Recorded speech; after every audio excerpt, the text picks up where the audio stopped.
Sa totoo lang, alam nyo bang halimaw pala maglaro sa NBA si Jalen Williams? Nag-average siya ng 21 puntos kada laro sa Thunder noong nakaraang season. Nakascore ng 40 puntos sa NBA Finals at pangalawang pinakamagaling na player sa kampiyon nilang koponan. Napakalaki ng papel niya sa bawat takbo ng Thunder, kaya sobrang kakaiba nito dahil hindi pa siya naglalaro kahit isang segundo para sa Oklahoma City ngayong season. Pero heto sila, may 12 panalo at isang talo ang pinakamalupit na kartada ngayon. At hawak pa nila ang pinakamalupit na depensa. At pinapataob nila ang mga bigating koponan tulad ng Warriors, Lakers. Pati na ang Rockets na tila ba, madaling laro lang. Kinakaya nila ito kahit wala ang kanilang pangalawang pinakamahusay na player at mahuhusay na wing defenders. Sa katunayan, 7 sa kanilang unang 12 laro ay dinala nila sa teritoryo ng kalaban. Hinarap ang pinakamahirap na simula sa liga, pero hawak pa rin nila ang pinakamagandang kartada. Hindi ito karaniwan, pero maniwala kayo sa akin, walang kinalaman ng swerte sa tagumpay na ito.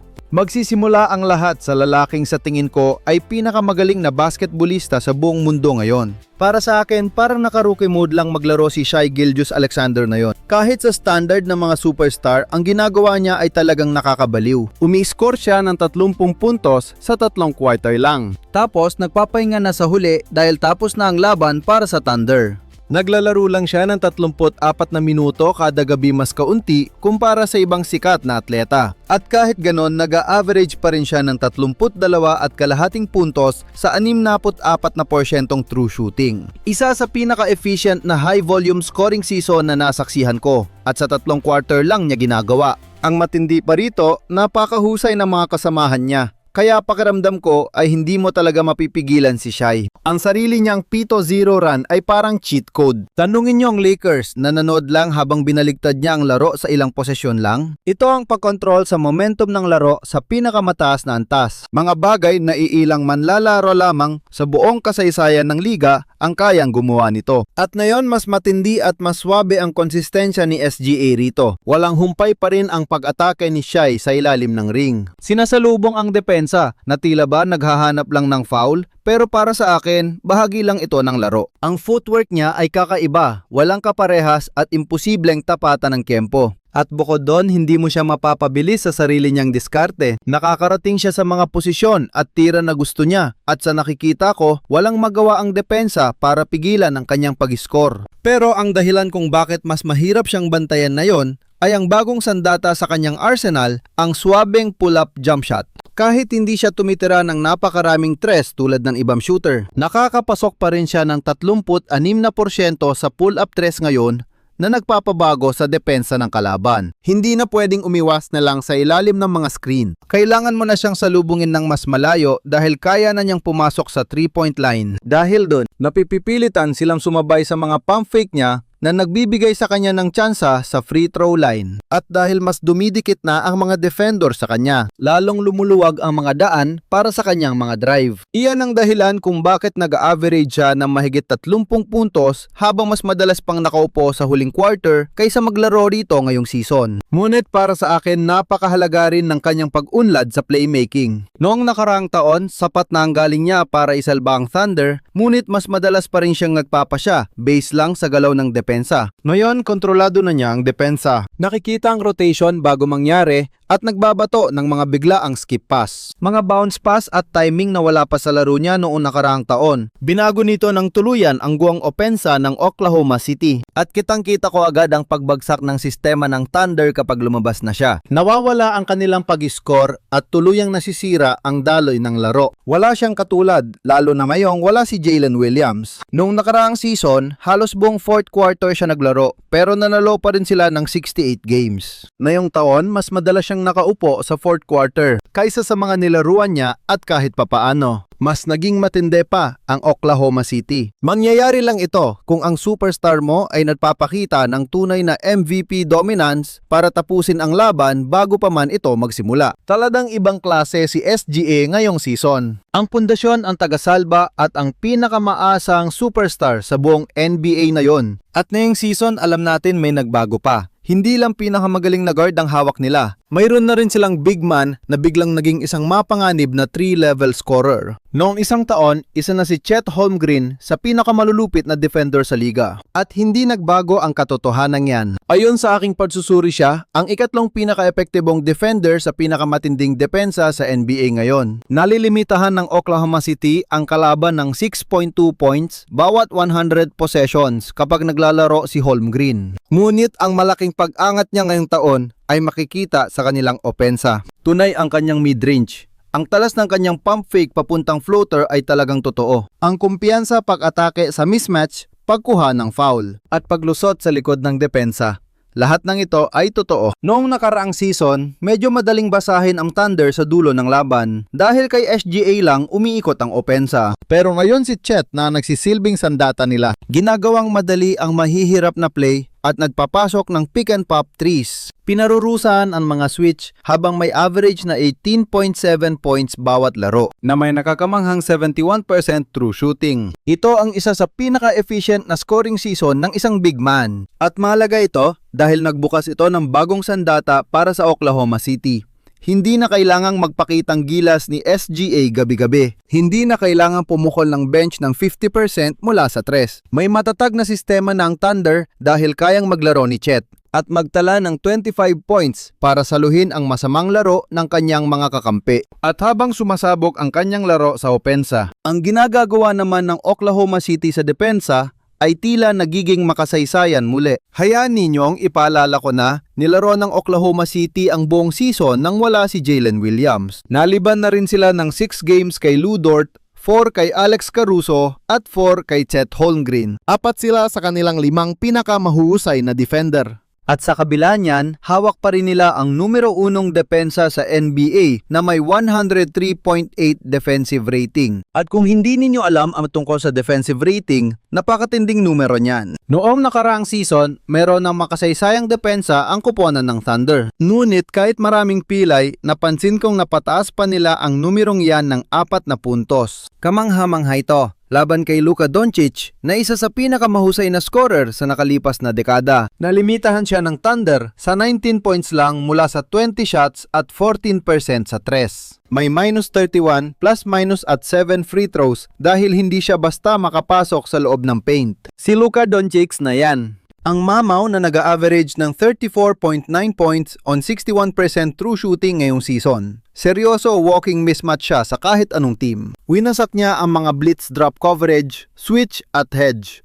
May sagot siya sa lahat. Pero pinagmukha ng Oklahoma City na dumaan siya sa labirinto na sarado ang lahat ng labasan. Napakabilis kasi gumalaw ng bawat defender ng Thunder, kaya kaya nila siyang i-blitz, i-hedge at mag-switch sa kanya. Saka siya itinutulak papunta kay Holmgren para pilitin sa ultra deep step backs at burahin ang paborito niyang mga tira. At nagawa nila ito kahit wala si Lu Dort na best defender kay Luka. Kaya si Cason Wallace ang pumalit sa posisyong iyon. Kahit medyo maliit siya para bantayan ang isang Doncic. Grabe ang pinakita niya, nagmukha talaga siyang reincarnated version ni Dort. Lumulusot sa mga screen at sumasalo ng bangga na para matagal nang nagbabantay ng mga superstar. Si Luka na siguro ang pinakamahirap depensahan sa buong NBA ngayon. Sapat ang lakas para ibuli ang maliliit matangkad para pumasa sa ibabaw mo. At kayang umiskor kahit saan. Pero nagawa pa rin ng OKC na burahin ang karaniwan niyang mga tira. Ibang klase. At ang mas nakakatakot pa, hindi lang basta magaling ang depensang ito, kundi kayang-kaya nilang ulit-ulitin. Alam ng lahat kung saan pupunta at kailan dapat naroon. At gumagana ito kahit sino pa ang mawala. Ang depensa ay nananalo ng laro, pero lalim ng bench ang nananalo ng season. At pagdating sa lalim na yan, may nahanap ang Thunder na wala sila noong nakaraang season. At yan ay si AJ Mitchell. Isang taon nang nakalipas siya ang 38 overall pick. Rookie na halos hindi naglaro at hindi man lang nakapasok sa rotation sa playoffs. Kung tatanungin mo ang karamihang fan bago mag-season, malamang ay wala silang kaide-ideya kung sino siya. Pero magbabago na ang lahat ng yan kung hindi pa man nagbabago ngayon. Si AJ Mitchell ay nag-average ng 16.9 points kada laro ng napaka-efficient. At bigla siyang naging seryosong kandidato para sa most improved player para sa pinakamalupit na koponan ngayon. Hindi mabilis ang laro niya, matalino siya. Bawat galaw ay may plano. Bawat hesitation dribble ay may dahilan. Sa bawat drive niya, parang nababasa niya ang court ng mas mabilis kaysa sa iba. Kapag pinapanood ko siya, hindi ko maiwasang makita sa kanya ang mas maliit na bersyon ni Bronson. Ang parehong kalmadong pace, pasensya at yung ritmo na nagpapakitang alam na alam niya ang susunod niyang gagawin. Kontra sa Lakers, umiskor siya ng 10 points sa 9 na minuto lang. Kasama ang isang 4-point play mula sa malalim na catch and shoot 3. Pero hindi talaga sapat ang stats para ipakita kung bakit siya espesyal. Alam niya kung paano gamitin ang katawan mang-uto ng defender, mag-pop fake, mag-rotate sa depensa at magpasa ng bola. Ginagawa niya ang lahat ng ito nang may kalmadong isip ng isang 7-year veteran. Hindi parang second-year guard na halos hindi naman pinaglaro nung nakaraang taon. At ayon sa datos siya pa nga, ang pinaka-epektibo nilang defender pagdating sa on-off impact, kung saan nalilimitan ng Oklahoma City ang kalaban sa 10.1 points kada 100 possessions habang nasa loob siya. Hindi ka panipaniwala yan. Ang maging nangungunang on-off defender sa pinakamahusay na defense sa liga ay ibang antas, pero yan ang ginagawa niya. Hindi siya ang pinakamahusay nilang defender, pero swak na swak talaga ang laro niya sa sistema ng koponan. Dahil nga napakatalino at napakakalmado niyang maglaro. Laging nasa timing ang kanyang off-ball rotations na nagpapaganda sa takbo ng kahit anong lineup na sinasamahan niya. May mga nagsasabi pa nga na baka makapasok na siya sa starting 5 sa mga susunod na araw. Sa akin, hindi ko talaga yon nakikita. Isipin mo nagkampiyon na ang koponang ito gamit lang ang kasalukuyan nilang starting 5. At pagbalik ni na Jalen Williams at Lu Dort sa lineup, sigurado silang pasok agad sa starting 5. Pero ang galing ni Mitchell, humawak ng bola at gumawa ng sariling tira. Habang pinapanatiling matindi ang depensa, ay syaktong asset na gusto mo mula sa isang off-bench guard. At kung makakakuha ang Oklahoma City ng ganito, katinding produksyon mula sa isang second-year 8-man sa kanilang rotation. Isipin mo na lang ang hitsura nila kapag naging buo na at fully healthy. Nasa 12-1 na ngayon ang Oklahoma City. Hindi pa naglalaro si Jalen Williams at ang tanging talo nila ay sa Blazers noong kulang sila ng 3 starters at 6 na rotation players. Tambakan kung talunin ng koponang, ito ang lahat. Kaya ang malaking tanong, ano kaya ang magiging hitsura nila kapag nagbalik na ang lahat? Sa fully healthy lineup ng Oklahoma City, nariyan ang pinakamagaling na guard sa basketball na si Shai Gilgeous-Alexander. Isang top 5 defensive center na si Isaiah Hartenstein. 4 na elite perimeter defenders, 3 secondary creators. Isang bench na nagpapakita ng starter level na laro. At isang batang core na tila mas gumagaling pa linggo-linggo. Pakiramdam ko nga, walang kahinaan ang koponang ito. Walang kalaban na magpapasabi sa iyo ng oo. May tapat sila sa plano ng Thunder. Sa tingin ko, hindi nyo na pwedeng dambahin si SGA para tuluyang masira ang kanilang opensa. Lalo na sa bagong opensa ni Holmgren at sa oras na magbalik pa si Jalen Williams. Hindi lang sila basta katunggali o contender sa kampyonato. Halos parang binuo mo sila bilang isang kumpletong koponan sa NBA 2K noong nakaraang season. Bata pa sila, walang konsistensya at may mga kahinaan sa opensa. Pero sapat pa rin yon para manalo ng 68 games at magkampeon kahit na marami silang pilay sa kalahati ng taon at nauha lang ang starting 5 nila matapos ang All-Star break. At tingnan mo, alam kong medyo katawa-tawa pakinggan ang sasabihin ko. Pero posible pa rin nilang makuha ang 70 wins. 2 koponan pa lang sa kasaysayan ng NBA ang nakagawa nito. Pero matapos ang 12-1 na simula laban sa pinakamahirap na schedule sa liga na ngayon, ay mas luluwag laban sa Hornets, Jazz at Pelicans sa mga susunod nilang laban. Baliw ba talagang isipin na kayang tapusin ng Oklahoma City ang November ng walang talo? Para sa akin, hindi. Nanalo sila ng 68 games noon. At ngayon, naniniwala akong mas magaling sila. Mas magaling si Chet.